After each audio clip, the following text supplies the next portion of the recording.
no caixón, macho. Estate atento, rapaz.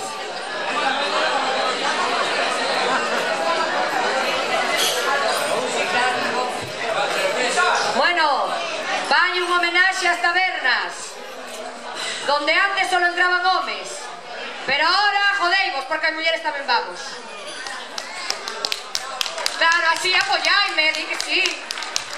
Bueno, en homenaxe a esas tabernas, a eses cantos que antes facían os homes solos, que tanto nos gustan, vai esa canción da Roda chamada Os Bistéqueles, que non só é un homenaxe ás tabernas, sino un homenaxe a eses pais nosos, a eses abuelos que tanto lle miramos cantar en Santa Tecla no Monte esta canción. Así que, para eses pais abuelos e para as seguintes generacións, que aquí hai unhas cuantas xa, podedes cantar tamén.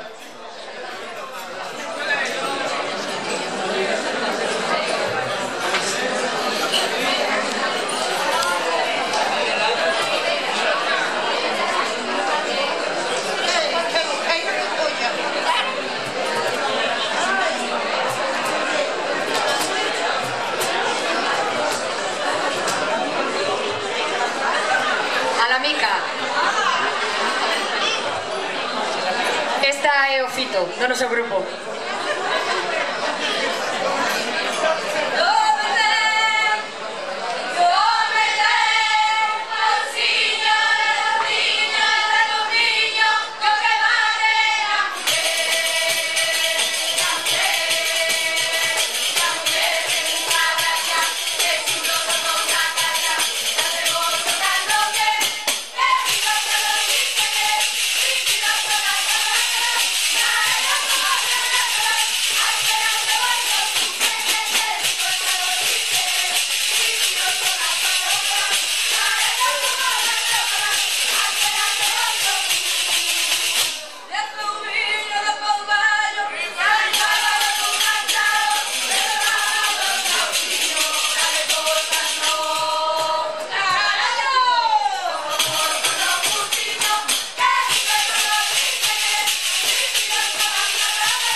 Fuscalleiro, podedes ir vindo xa.